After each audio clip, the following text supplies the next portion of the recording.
Secretarul General al Organizației Națiunilor Unite, Antonio Guterres, avertizează la Shanghai că viitorul inteligenței artificiale nu poate fi decis de un grup restrâns de țări sau de corporații mari.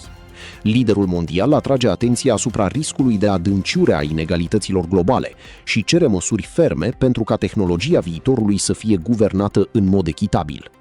Pentru a urmări analizele noastre detaliate, vă invităm să vă abonați, să distribuiți acest material și să susțineți munca noastră printr-un like.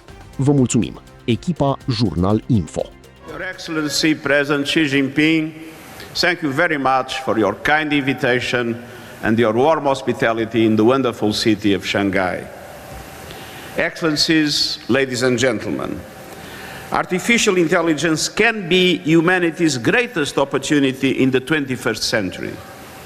It could also become one of its greatest risks. As the conference theme reminds us, a brighter future depends on partnership. And I thank China for bringing us together in that spirit. The launch by President Xi in 2023 of the Global AI Governance Initiative was a very strong message of Chinese commitment and leadership, and WICO is its natural development. Partnership is also at the center of the Global Digital Compact adopted by the UN General Assembly with the full support of China.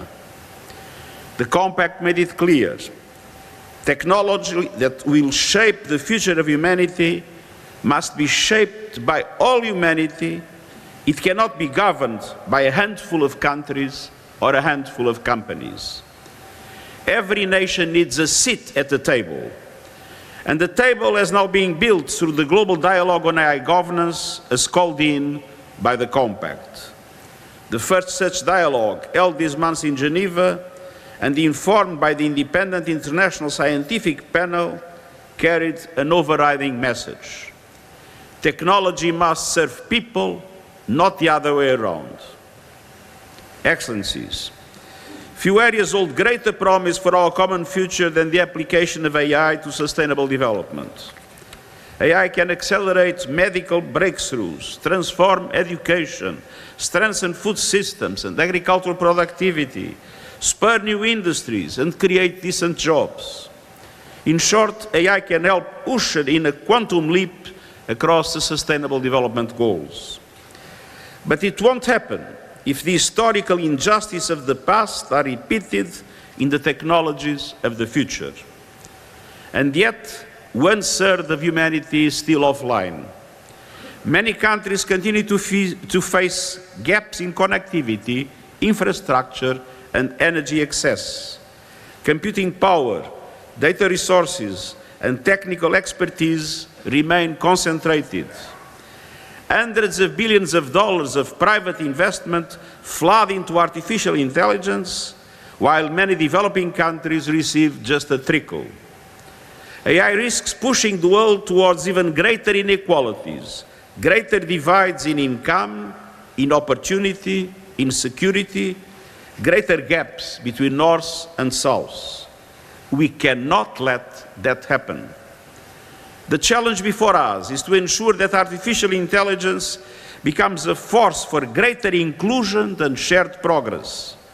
And China has an essential role to play, and so do all of us.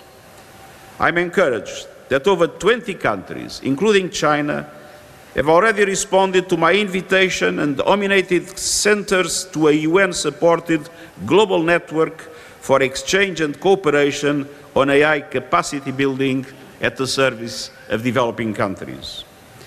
And I will soon put forward recommendations for a global fund for AI with the same purpose. I ask for your full support for both initiatives.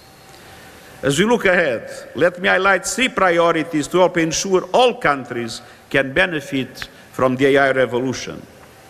First, capacity. Developing countries bring enormous assets to the age of AI: talent, ideas, young dynamic populations. Every country should be able to shape this technology to its own needs, with its own skills, its own data, and its own languages. At the United Nations, China helped advance the first General Assembly resolution on AI capacity building adopted by consensus. And developing countries deserve support to build that capacity.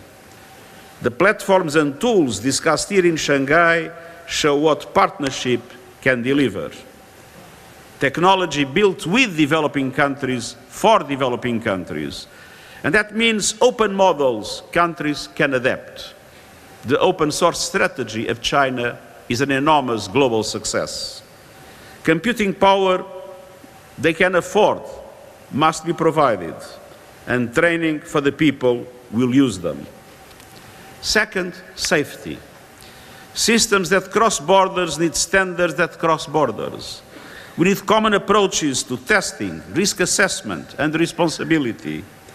We need governance that is inclusive, networked, and anchored in international law. Human rights must be protected. Humans must keep control over every life and death decision.